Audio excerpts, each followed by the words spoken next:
¿Alguna vez te has topado con un misterio en la Biblia que te ha perseguido? Un momento tan breve, pero tan profundo, que te dejó preguntándote qué sucedió realmente. Hoy vamos a explorar uno de los misterios más tentadores de las Escrituras. Un momento que solo dura unos pocos versos, pero que ha cautivado mentes durante siglos. Imagínate esto. Una mujer, sorprendida en adulterio, es arrastrada ante Jesús por los líderes religiosos. No buscan justicia. Están poniendo una trampa. Moisés nos ordenó apedrear a estas mujeres, dicen. ¿Tú qué dices? Jesús no responde inmediatamente. En cambio, hace algo inesperado, algo que lo cambia todo. Se arrodilla y comienza a escribir en la arena. Ahora bien, el Evangelio de Juan nos dice que, después de este simple acto de escribir, estos acusadores enojados, hombres dispuestos a apedrear a una mujer hasta la muerte, se alejaron uno por uno, hasta que solo quedaron Jesús y la mujer. Pero aquí está el misterio que ha fascinado a los creyentes durante 2000 años. ¿Qué exactamente escribió Jesús que tenía tanto poder? ¿Por qué Juan mencionaría este detalle, pero omitiría lo que podría ser la parte más importante?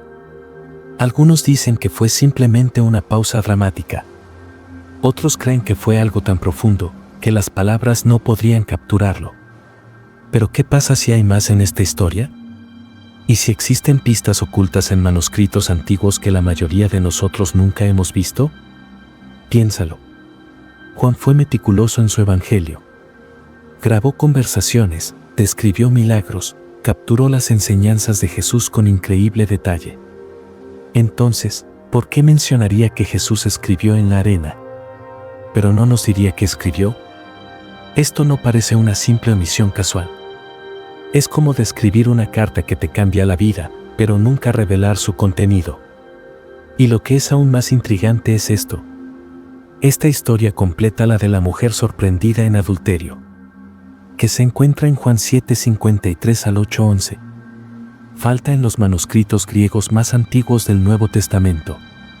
Cuando los eruditos examinaron códices como el Sinaiticus y el Vaticanus, del siglo IV, descubrieron que esta querida historia no estaba allí. Ahora bien, antes de pensar que esto significa que la historia no es auténtica, considera lo siguiente. Hacia el siglo V ya aparece en la mayoría de los manuscritos. Los primeros padres de la Iglesia hacen referencia a este episodio, y su descripción del carácter de Jesús se alinea perfectamente con sus enseñanzas a lo largo de los evangelios. Entonces, ¿por qué se excluyó inicialmente?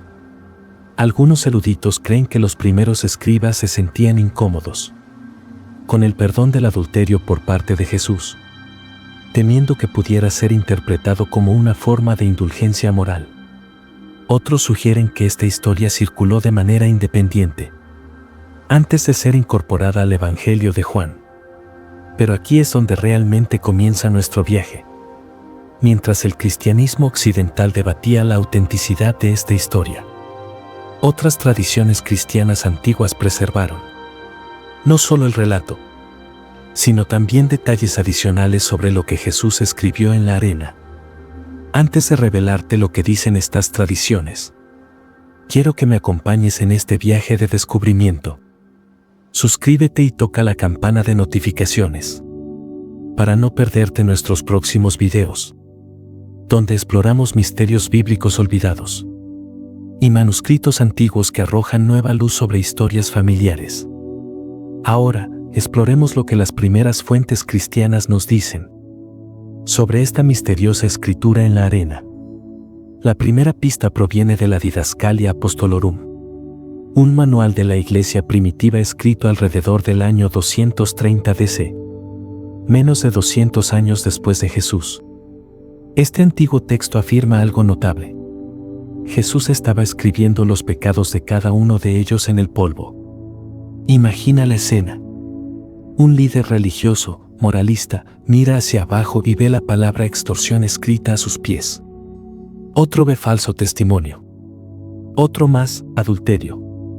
El mismo pecado que estaban condenando en la mujer. Su fachada de justicia se desmorona cuando ven sus propios pecados expuestos a la vista de todos. Otra voz antigua proviene de Jerónimo, el brillante erudito del siglo IV que tradujo la Biblia al latín. Jerónimo creía que Jesús estaba cumpliendo una profecía de Jeremías 17:13.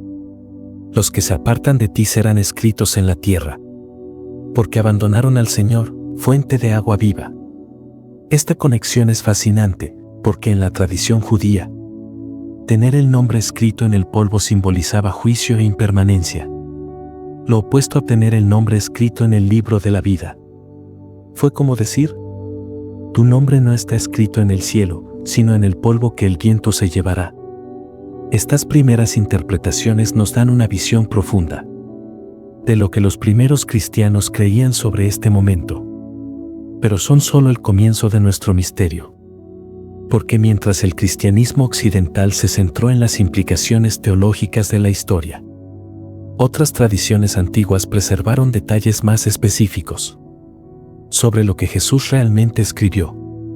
Antes de revelar esos detalles, necesitamos entender algo crucial que los lectores modernos a menudo pasan por alto: el contexto jurídico de este enfrentamiento. Primero, debemos notar que, según la ley mosaica, en Levítico 20:10, tanto el hombre como la mujer sorprendidos en adulterio debían ser apedreados. Sin embargo, solo la mujer fue llevada ante Jesús. ¿Dónde estaba el hombre? Su conveniente ausencia revela que no se trataba de hacer cumplir la ley. Era una trampa. En segundo lugar, la ley romana prohibía a los judíos llevar a cabo ejecuciones sin la aprobación del gobierno romano. Entonces le preguntaron a Jesús: ¿qué dices? Estaban creando una trampa perfecta. Si Jesús decía: apedréenla, violaba la ley romana. Si decía: déjenla ir, se oponía a la ley mosaica. Pero hay un tercer aspecto que es aún más revelador. Según el procedimiento legal judío, los testigos de un delito capital debían cumplir requisitos estrictos. Debían advertir al acusado antes del acto, presenciar el acto con claridad, ser de carácter intachable, y ser ellos mismos quienes arrojaran las primeras piedras. Y lo más importante, si se descubría que eran falsos testigos, recibirían el mismo castigo que pedían para el acusado. En este contexto, la escritura de Jesús en la arena adquiere un nuevo significado. ¿Qué pasaría si no simplemente estuviera enumerando pecados al azar, sino que estuviera evaluando las calificaciones legales de esos testigos? Aquí es donde nuestra investigación nos lleva a una fuente sorprendente. Una que no se encuentra en Roma ni en Constantinopla, sino en las montañas de Etiopía. La Iglesia Ortodoxa Etíope es una de las tradiciones cristianas continuas más antiguas del mundo. Sus raíces se remontan directamente al encuentro entre Felipe y el etíope en Hechos 8, siglos antes de que el cristianismo se extendiera por toda Europa. Durante casi 2000 años, los cristianos etíopes han preservado manuscritos y tradiciones en su antigua lengua, el gae, textos que el cristianismo occidental perdió, o tal vez nunca recibió. Entre esos tesoros hay manuscritos que contienen relatos detallados sobre lo que Jesús escribió en la arena aquel día. Según estas fuentes etíopes, Jesús escribió no una, sino 2 veces, tal como lo indica el Evangelio de Juan. Pero el manuscrito en Gaes especifica exactamente qué fue escrito. La primera vez que Jesús se inclinó, escribió los 10 mandamientos, la misma ley que los acusadores pretendían defender. Mientras continuaban presionándolo, Jesús comenzó a escribir sus transgresiones específicas, una por una, junto a cada mandamiento. ¿Te imaginas el impacto? Un líder religioso ve escrito: no robarás, y a su lado, los detalles de la corrupción que ha cometido en el templo. Otro ve: no darás falso testimonio, junto a la evidencia de su propio perjurio. Y otro más ve: no cometerás adulterio. El mismo pecado por el que condenaban a la mujer, pero con detalles de su propia infidelidad. Ahora entendemos por qué Juan nos dice que se fueron uno a uno, comenzando por los más viejos, los hombres mayores, con más historias de pecado a sus espaldas. Fueron los primeros en reconocer su hipocresía y marcharse. Pero lo que hace este relato verdaderamente notable es lo que Jesús escribió la segunda vez. Después de que todos los acusadores se fueron, solo quedaron Jesús y la mujer. El manuscrito etíope dice que escribió una sola palabra poderosa: misericordia. No en piedra, como la ley, sino en polvo. El mismo material del que fue formada la humanidad. El simbolismo es profundo. La ley es permanente, pero el pecado y el juicio pueden ser borrados con misericordia. A la mujer temblorosa que había presenciado esta escena extraordinaria, Jesús le dirigió aquellas palabras que cambiaron el mundo: tampoco yo te condeno. Vete y no peques más. Ahora necesito abordar la pregunta que muchos de ustedes están haciendo: ¿qué tan confiable es este relato etíope? Como estudiante serio de la historia bíblica, debo reconocer varios puntos. Primero, el manuscrito específico en Gaes que contiene estos detalles no está ampliamente referenciado en la erudición bíblica occidental. Como muchos textos etíopes, no ha sido traducido ni estudiado en profundidad fuera de círculos académicos especializados. Segundo, carecemos de una datación precisa para esta tradición en particular. Y aunque el cristianismo etíope conserva muchos elementos antiguos, sus manuscritos también han evolucionado a lo largo de los siglos.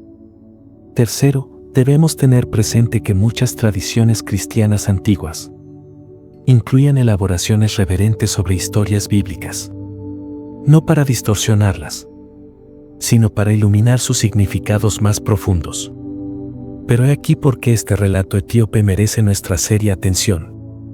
La Iglesia etíope ha conservado muchos textos antiguos auténticos que el cristianismo occidental perdió, incluido el libro completo de Enoc, un texto citado en el Nuevo Testamento, pero que desapareció de las Biblias occidentales durante siglos.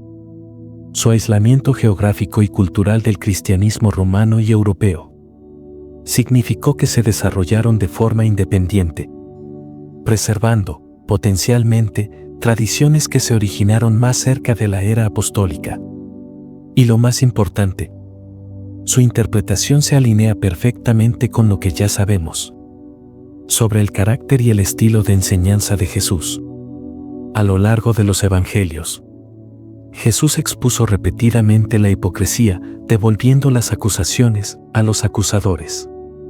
Tal como lo describe este relato, ya sea que esta tradición etíope preserve las palabras literales que Jesús escribió o capture la esencia espiritual de lo que sucedió, ilumina una verdad profunda. Jesús enfrentó el pecado no para condenar, sino para restaurar. Esta historia revela algo revolucionario sobre la justicia divina, algo que trasciende fronteras religiosas y habla directamente a nuestras necesidades humanas más profundas. En manos de los acusadores, la ley se convirtió en un arma. Utilizaron el texto sagrado no para promover la santidad, sino para atrapar a sus enemigos, tanto a Jesús como a la mujer. Pero esta distorsión de la justicia no es exclusiva de la antigüedad. La vemos cada vez que los estándares morales se aplican de manera selectiva para controlar a otros, mientras nos excusamos a nosotros mismos. Jesús, en cambio, revela un tipo diferente de justicia, una que penetra hasta el corazón, una que se aplica por igual a todos, y que, en última instancia, apunta a la redención en lugar de la destrucción. Considera cómo esta historia puede leerse a través de distintos lentes espirituales. Para quienes siguen la tradición ortodoxa, este momento revela la omnisciencia divina de Cristo. Solo Dios conoce los secretos del corazón humano. Sin embargo, Jesús se mostró este conocimiento escribiendo, uno por uno, los pecados de cada persona. Su escritura en el polvo se conecta directamente con la creación misma.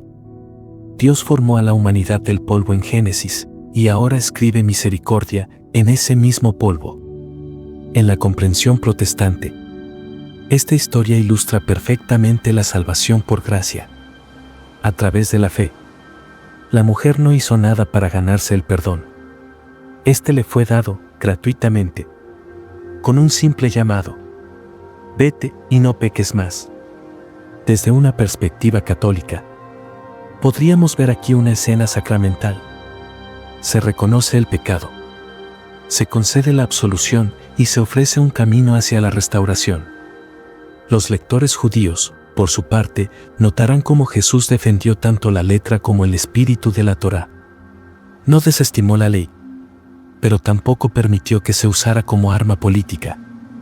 Y, desde una perspectiva puramente ética, esta historia sigue desafiando las estructuras de poder.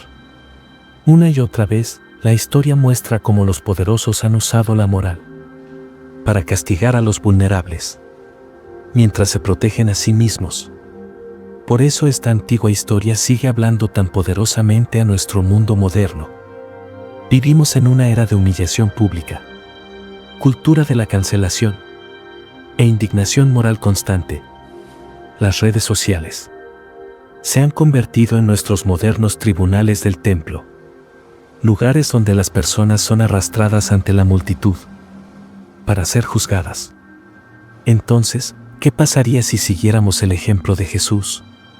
¿Qué pasaría si, antes de condenar a otros, dejáramos que se examinara nuestro propio corazón? ¿Qué pasaría si la misericordia se convirtiera en nuestra primera respuesta en lugar del juicio? Los acusadores dejaron caer sus piedras, no porque el pecado no importara, sino porque finalmente lo vieron claramente, incluido el suyo propio. Y la mujer salió transformada, no porque escapó de las consecuencias, sino porque encontró la verdad y el amor en un solo y sagrado instante. Entonces, ¿qué escribió realmente Jesús en la arena? Quizá nunca lo sepamos con absoluta certeza, pero tal vez esa sea parte del mensaje: a no registrar las palabras específicas. El Evangelio de Juan nos invita a proyectarnos allí, a ver nuestros propios pecados expuestos en esa arena, y luego a experimentar cómo son borrados por la misericordia. En un sentido profundo, Jesús sigue escribiendo en la arena hoy. Sigue desafiando nuestras hipocresías.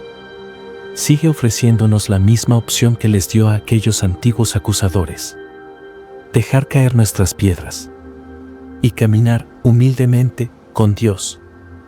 En cuanto a lo que Jesús escribió en la arena, ya sean los 10 mandamientos, pecados específicos o simplemente la palabra misericordia, quizás la pregunta más importante no sea qué escribió, sino que nos revela su escritura acerca del corazón de Dios. Un corazón que nos ve plenamente, que nos conoce completamente y que nos ama. Gracias por acompañarme en este viaje de descubrimiento.